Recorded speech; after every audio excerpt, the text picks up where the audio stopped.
Olá, meus irmãos, minhas irmãs, a paz do Senhor Jesus. Sejam bem-vindos a mais um programa semanal da nossa Escola Bíblica Dominical, onde fazemos os destaques e passamos também por todos os pontos e subpontos da lição da semana, lições CPAD, adultos, nesta semana estudando a lição de número 11, que tem como tema atributos da unidade da fé, humildade, mansidão e longanimidade. Quais são os atributos da unidade da fé, humildade, mansidão e longanimidade? Meus amigos, me chamo Alexandre Oliveira, aí está na tela as nossas mídias sociais, pedimos a sua colaboração. Não somos remunerados para fazer esse trabalho, não recebemos do YouTube ou de qualquer outra fonte, fazemos porque gostamos, fazemos porque queremos compartilhar, aprender com vocês, compartilhar a palavra de Deus e juntos podermos crescer em Cristo e através de Cristo. Crescermos juntos por Cristo e para Cristo, a glória e a honra é para o nome do Senhor Jesus. E peço a colaboração de vocês, se inscreva no canal do YouTube, deixa lá o seu gostei, também o seu comentário e compartilhe esse vídeo nos grupos do Facebook, do WhatsApp e também recomende para os seus irmãos, para as suas irmãs, da sua igreja, da sua comunidade de fé. É muito importante podermos continuar dando e fazendo esse trabalho no nome do Senhor Jesus. Aleluia. Vamos começar a nossa lição de número 11, atributos da unidade da fé, humildade, mansidão e longanimidade. Meus amigos, vamos começar fazendo uma oração. Pai, no nome de Jesus, apresenta a cada um que estará recebendo esse ensino, que estará aprendendo, compartilhando, crescendo em Ti, Senhor. Te louvo pela oportunidade de levarmos até os Teus filhos e filhas a Tua palavra. Também te louvo porque o Senhor tem sido bom para com todos nós. E reconhecemos a Tua dádiva, a Tua graça. E por isso te honramos, no nome de Jesus. Amém. Lição de número 11. Está aqui as minhas mídias sociais. Também a indicação da adaptação do slide do site EBD Foco. Deus os abençoe. Vamos começar, portanto, aí a nossa aula. Texto áureo da lição: rogo-vos, pois, eu, o preso do Senhor, que andeis como é digno da vocação com que fostes chamados. Perceba, portanto, aí que o apóstolo Paulo ele vai dar a base que servirá de espinha dorsal para esta lição. Rogo-vos, pois, eu, o preso do Senhor, que andeis como é digno da vocação com que fostes chamados. Efésios, capítulo 4, versículo 1. Verdade prática: a unidade na igreja depende de que os crentes evidenciem no cotidiano a humildade, a mansidão e a longanimidade. Perceba, portanto, meus amigos, que essa lição é lição prática, é uma lição da prática cristã. Não tem como sermos cristãos, seguidores de Jesus, e não colocarmos em prática aquilo que ele ensinou, aquilo que ele instruiu, aquilo pelo qual ele deu a sua própria vida. Portanto, devemos repercutir em nossa vida e comportamento os ensinamentos do nosso Senhor Jesus Cristo. Em outras palavras, a nossa cultura, a ética e a moral que nós temos, a nossa rotina e os nossos hábitos devem ser hábitos e culturas e costumes e ética e moral, tendo como base as Sagradas Escrituras. É como se estuda no campo da teologia, devemos ser influenciados pela cultura cristã, tá? Cristã ou judaica cristã. Esse é um destaque importante para fazermos. A leitura bíblica em classe está aí, a leitura congregacional, está em Efésios capítulo 4, versículo 1 e 4, Colossenses capítulo 1, versículo 9 a 12. Pause o vídeo, leia e vamos seguir. O objetivo geral da lição e também os objetivos específicos para cada tópico. A introdução. Após concluir a oração intercessória em favor da igreja e, ao mesmo tempo, estimular os cristãos a viverem para a glória de Deus, o apóstolo passa a enfatizar a necessidade da unidade dos crentes. Perceba, meus amigos, que o apóstolo Paulo vai instruir, vai ensinar a igreja, demonstrando que ela deve continuar buscando, vivendo, andando o termo que nós vamos ver adiante, que já comentamos também em lições anteriores nesse trimestre. Quando Paulo quer estimular uma ação, a uma prática cristã, ele vai utilizar a palavra viver, andar, pois demonstra o compromisso que nós temos ou que devemos ter com a palavra de Deus, a prática cristã, a vivência cristã. Assim, nesta lição, estudaremos as virtudes fundamentais. Quais são as virtudes fundamentais? Está aí. Humildade, mansidão e longanimidade. Estas são as 3 virtudes fundamentais que estamos estudando nesta lição. Essas virtudes levam a igreja a viver uma perfeita unidade conforme a palavra de Deus. Maravilha. Glória a Deus. Tópico 1. Para haver unidade é preciso humildade. Vamos começar o estudo de uma das 3, do tripé, que fundamenta a lição desta semana, que inclusive vai ter título da própria lição. Vamos começar pela humildade. O que é humildade? O que é ser humilde? Humildade está relacionado a quê? Quando eu sei que alguém é humilde ou não, você já parou para pensar nessas inquietações, nessas questões? É importante para entendermos o sentido bíblico para humildade. E você vai ver que é muito diferente do conceito secular, do conceito da nossa sociedade ou da sociedade secular. É muito diferente este entendimento. O item 1 aí, o modo digno do viver cristão. A conduta geral do crente é o destaque dessa seção da carta. Mais uma vez, lembrando que essa é uma carta prática. Esta lição é uma lição prática, não a carta em si, porque a carta, os primeiros capítulos, fala da teologia, do conceito, do entendimento da vida cristã. A partir deste capítulo 4, mas também já com inserções em capítulos anteriores, vemos que Paulo chama para uma prática, para colocar no nosso dia a dia aquilo que foi ensinado, aprendido, vivenciado pela palavra de Deus e pela experiência cristã. Portanto, a conduta geral do crente é o destaque dessa seção da carta. O apelo apostólico é para que os crentes andem de modo digno da vocação. Que vocação é essa? Outro destaque importante aqui. Não é uma vocação específica. Por exemplo, o ministério. Não. A vocação aqui é a vocação para sermos a igreja de Deus. Todos aqueles que estão em Cristo, todos aqueles que recebem a Cristo como Salvador, fazem parte da igreja e, portanto, têm essa vocação espiritual. Deixaram de ser gentios, passaram a ser igreja.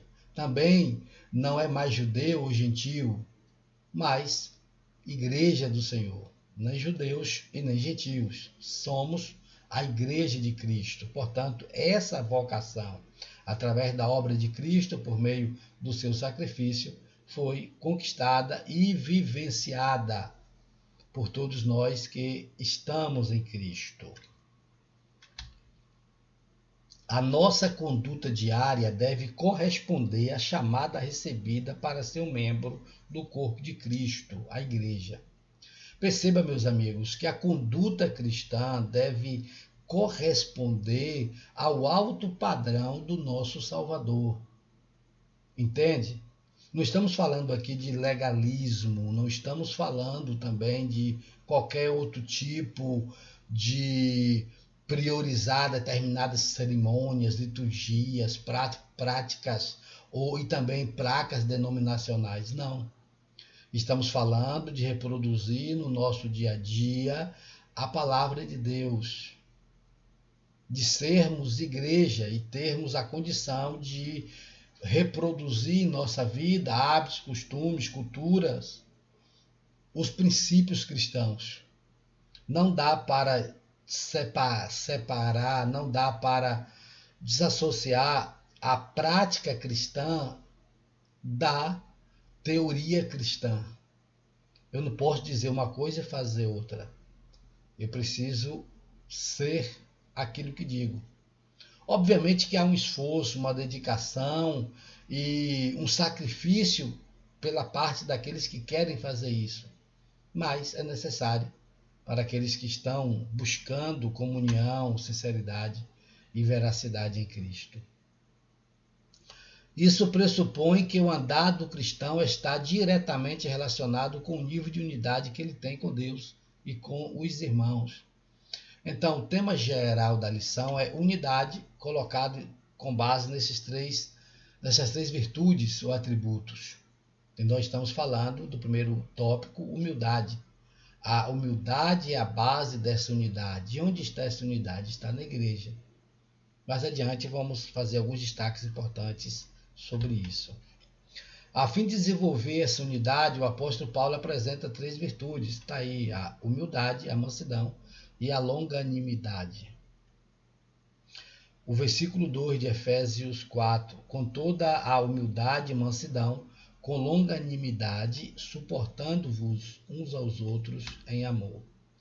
Vamos ver a humildade. Para os povos pagãos, a humildade não era uma virtude. Se você analisar a literatura grega, por exemplo, você vai ver que muitos filósofos, eles não viam na humildade algo bom, algo positivo, porque vivia uma época em que deveria demonstrar a prepotência, o poder, a arrogância, e eles não viam com bons olhos a humildade. Contudo, na cultura cristã, a humildade é muito valorizada, é importante demais, porque vai caracterizar a vida e a obra do nosso Salvador. Ele foi humilde, ele deu lições de humildade. E aí nós precisamos entender nessa perspectiva. Quando nós compreendemos assim, temos a condição de mudar paulatinamente os nossos hábitos.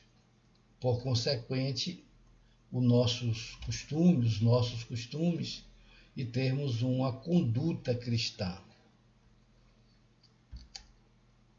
Na vida de Cristo é que a humildade aparece como virtude.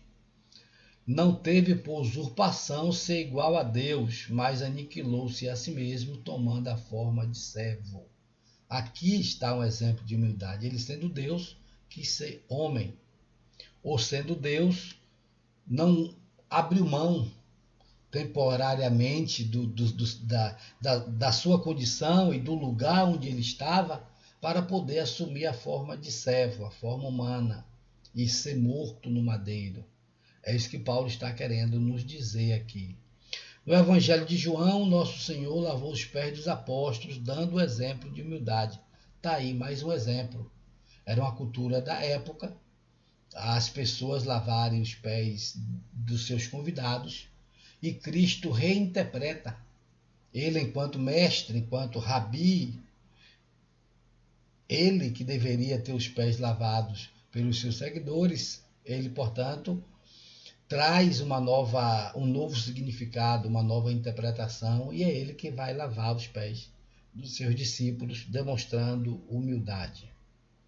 Mas não de uma humildade movida pela falsa aparência. Não é uma humildade movida pela falsa aparência.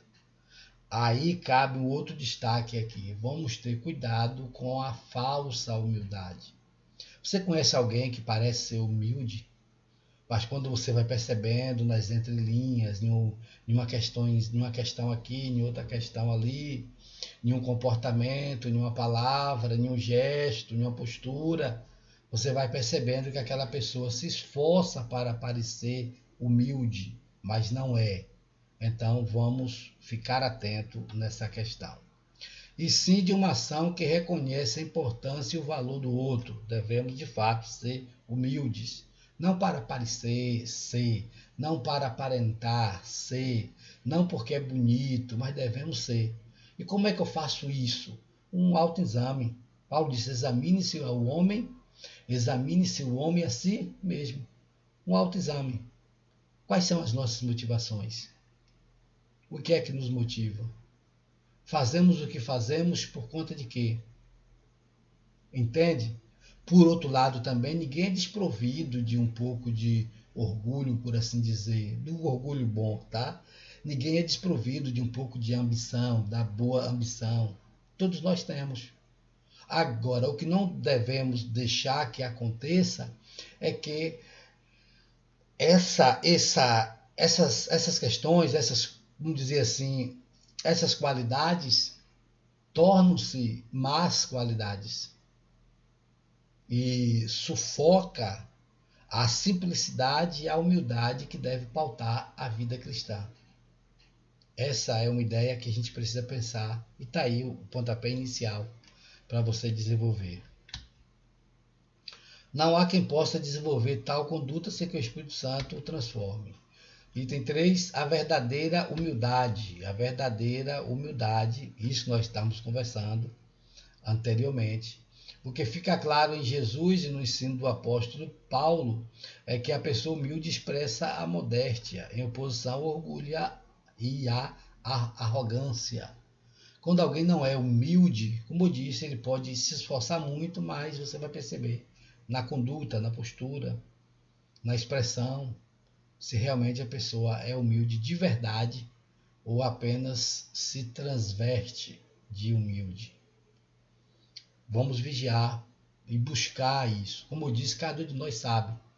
Então vamos buscar a graça de Deus, a direção de Deus, para podermos cada vez mais aprendermos a sermos humildes como Cristo foi. Trata-se de uma postura que favorece o bem da coletividade no lugar do egoísmo. Assim, a verdadeira humildade coopera para a harmonia nos relacionamentos e promove a unidade no corpo de Cristo. Está aí o versículo 25 do capítulo 12 da primeira carta de Paulo aos Coríntios. Entretanto, é importante ressaltar que esta e as demais virtudes são produzidas pelo Espírito Santo que habita no crente. É o Espírito Santo que nos ajuda a desenvolver habilidades e virtudes que nos acrescentam, que cooperam para o reino de Deus. Não há quem possa desenvolver tal conduta sem que o Espírito Santo transforme. Por isso digo, vivam pelo Espírito, de modo nenhum satisfarão os desejos da carne. Gálatas 5, versículo 16. Tópico 2. Para haver unidade é preciso mansidão. Vimos humildade, agora vamos ver mansidão. A palavra mansidão transmite a ideia de ternura, gentileza, cortesia e paciência. Essa qualidade é listada nas Escrituras como um dos aspectos do fruto do Espírito. Gálatas, capítulo 5, versículo 22, está aí grifado para você ver, destacada a palavra no texto que nós citamos, tá? Está aí no slide para você acompanhar. A mansidão é um estado que deriva da humildade. São duas virtudes que caminham juntas. O termo indica moderação nas ações, bom trato para com o semelhante e ausência de precipitação.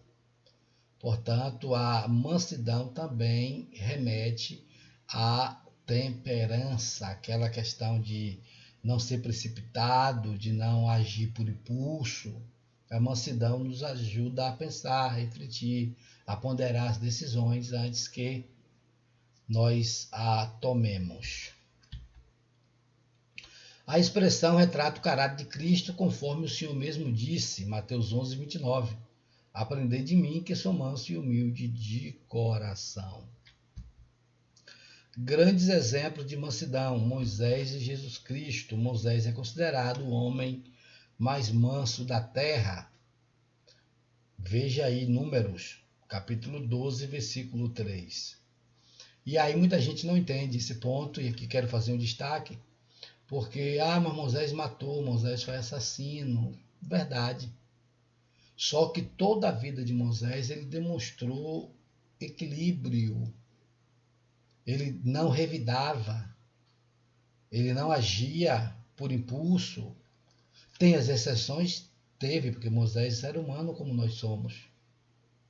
Então, ele ficava às vezes enfurecido. Só que Moisés, ele era, vamos dizer, nesse termo, tolerante. Ele era paciente, ele era manso.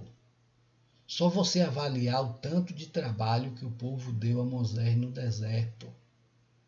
E aí a gente só lembra de quê? Da pedra do mandamento que ele quebrou, do egípcio que ele matou, mas não paramos para pensar a história de Moisés nos seus 120 anos de vida. O que ele enfrentou, a oposição, a adversidade, o levante, a frustração. Entende isso aí? Quando você analisa esse ponto, você percebe, rapaz, não é que Moisés era manso mesmo, é um camarada mais tranquilo, porque poucas pessoas conseguiriam suportar o que Moisés suportou. Ele aprendeu, desenvolveu, com a ajuda de Deus, um estado de mansidão desejável. Vamos ver aqui um outro texto de Mateus capítulo 12, versículo 14 e 15. Então os fariseus saíram e começaram a conspirar sobre como poderiam matar Jesus. Sabendo disso, Jesus retirou-se daquele lugar, muitos o seguiram e ele curou a todos os doentes que havia entre eles. A mesma questão com Moisés, quando era Jesus, quando era agredido, maltratado, ele não revidava, ele analisava. Aí você disse, tá pastor, mas Jesus chutou, escorraçou o pessoal. Sim, é verdade, mas não confunda mansidão com, vamos dizer assim, tolerar o pecado, ou mansidão com ser covarde, ser medroso. Mansidão não tem nada a ver com isso aí. E esse é o destaque que nós fazemos. A mansidão tem a ver com equilíbrio nas decisões, com equilíbrio na análise das circunstâncias da vida. A mansidão está relacionada a isso aí, a evitar um conflito, a evitar uma guerra, a evitar um confronto. Esse é o espírito da mansidão. Não tem nada a ver com covardia, com ser medroso, entende? Com a falta de coragem, no caso. Não tem nada a ver com isso aí, não. Porque desde que Jesus foi lá e escorraçou os vendilhões do templo. Ele era manso, mas em determinado momento ele precisou agir. E durante seu julgamento não pronunciou qualquer palavra contra seus acusadores. Está aqui, Marcos 15. Mesmo quando Jesus estava no madeiro, ele disse, Pai, perdoa-lhes, porque não sabem o que fazem. O item 3, a verdadeira mansidão. A verdadeira mansidão só temos quando estamos em Cristo. Lembre sempre isso. São disciplinados e capacitados a perseverar e buscar essa virtude. No caso, não retribui o mal com o mal. Só quem tem a verdadeira mansidão é quem está em Cristo. Tem muita gente na igreja, mas que não está em Cristo. Não confunda a igreja local com a verdadeira igreja de Cristo, com o organismo espiritual, com a igreja universal, tá? Com a igreja invisível. Não. Portanto, infelizmente, tem muita gente dentro das nossas comunidades de fé que, infelizmente, não desenvolvem a humildade nem também a mansidão. E precisam aprender. A palavra de Deus, tem poder. Ela é de Deus, né? Palavra de Deus. Ela tem o poder de mudar, de transformar e de ir modificando personalidades, temperamentos, de ir ajustando, melhorando, no caso, costumes, hábitos. Portanto, é importante percebermos isso aí. E aqui vem algumas questões que a mansidão evita que você faça. Emitir juízo de valor sem fundamento. Você pode até emitir um juízo de valor, se você for competente para fazer isso, se você tem os conhecimentos necessários. Do contrário, não adianta fazermos isso porque não é cristão. Não ceder às provações ou às provocações, nem dar espaço para ressentimento. E também, como nós já comentamos, não é inferioridade, não é fraqueza, nada disso. Uma outra questão, ou destaque que eu quero passar para vocês aqui é em relação às mulheres, por exemplo. As mulheres são agredidas nos seus lares por seus esposos. Não pode baixar a cabeça no sinal de mansidão. Tem que denunciar, tem que falar, tem que realmente denunciar o agressor. Porque mansidão não é sinal de inferioridade. A mesma coisa para as pessoas que às vezes agridem. Alguém que lhe agride, que lhe maltrata, que lhe machuca, que se opõe a você.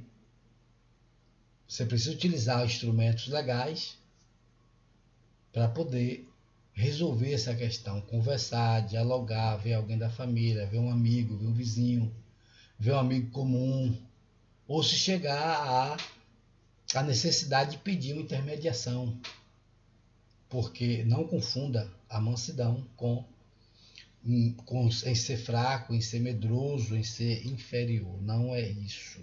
Contudo, sabemos que a mansidão e a vida cristã nos faz, às vezes, engolir sapo. É necessário para seguirmos em frente. Assim, a mansidão trata da submissão do homem para com Deus e sua palavra. Vários versículos aí para vocês acompanharem. Mansidão pressupõe conciliação. Portanto, também está relacionado a ser um pacificador, um conciliador. E transmite a ideia de pacificação, um meio harmonioso de administrar os conflitos. O cristão, ele é alguém que resolve os conflitos, que não joga fogo na lenha, que não atiça para a briga, para a guerra, para o conflito, para o contencioso. Ao contrário, o cristão ele vai procurar resolver da melhor maneira possível. Tópico 3. Para haver unidade é preciso longanimidade. A longanimidade, meus irmãos, ela é importante porque nos faz tolerante. Vamos aprender isso aqui mais adiante. Ó. Item 1. Longanimidade, um fruto do Espírito. Olha, a longanimidade tem o sentido de paciência, tolerância, constância. E Paulo vai escrever tanto aos Efésios quanto aos Colossenses, e também ele vai citar isto em outras epístolas, falando dessas virtudes, especificamente aqui da longanimidade. Portanto, é paciente, é tolerante, é constante, é confiável, é equilibrado, é manso, é humilde. Perceba que esses termos se linkam, eles mesmos se complementam,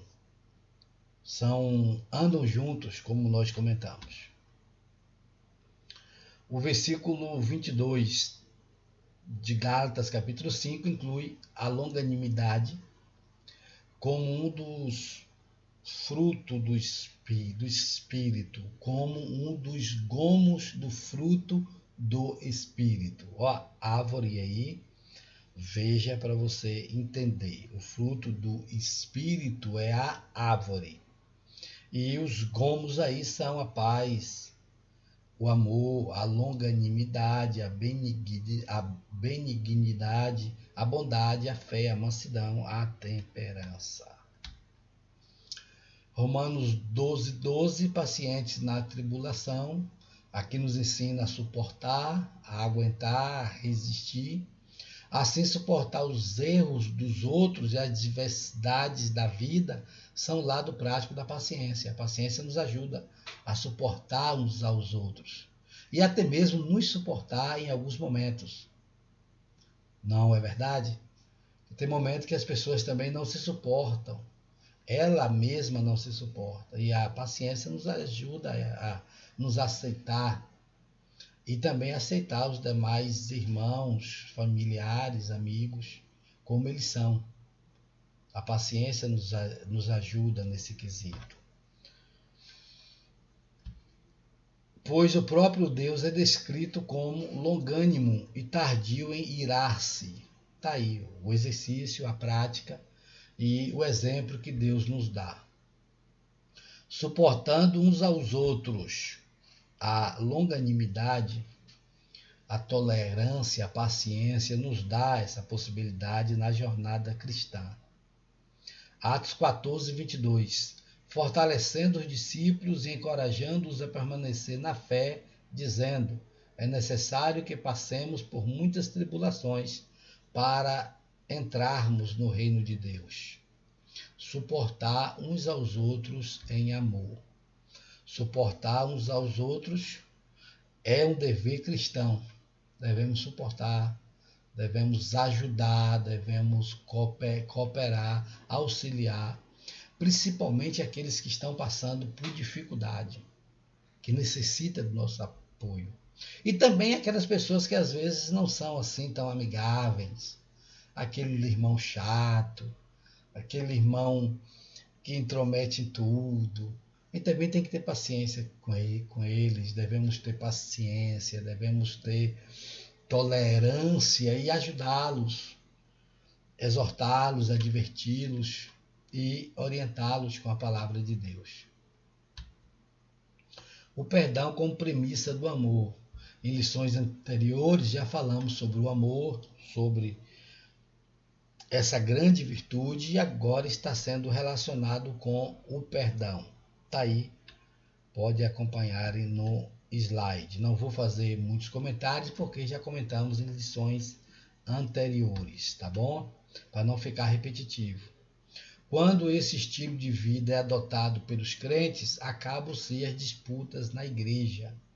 Quando a gente entende a humildade, a mansidão, a longanimidade, vemos que agora não existe mais aquele eu sou de Paulo, eu sou de Pedro, eu sou de Cristo.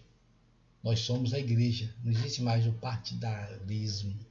Por mais que gostamos de um mais do que outros, é normal, faz parte dos relacionamentos, da relação humana. Mas o cuidado, o zelo, a preocupação, o suportar, tem que ser com todos. E aqueles que estão em Cristo entendem isso. E mesmo que ele não é tão íntimo ou tão próximo, ou não seja tão simpático àquela pessoa, ele vai ajudá-la e vai com ela cooperar. Está aí a conclusão da nossa lição. Quando os crentes vivem essas virtudes, as dissensões desaparecem e o nome de Jesus Cristo é glorificado. Glória a Deus. Deus continue vos abençoando, meus irmãos. Estude a lição, utilize esse vídeo para lhe auxiliar, mas também pesquise em outras fontes. Vamos finalizar com uma oração mais uma vez. Pai, chegamos ao final dessa ministração. Te agradeço porque o Senhor é bom. Te louvo por tudo, te agradeço por essa palavra, por esta lição e por aqueles que serão também abençoados por meio deste vídeo. Te louvo no nome precioso de Jesus. Meus amigos, que Deus abençoe a sua vida e família.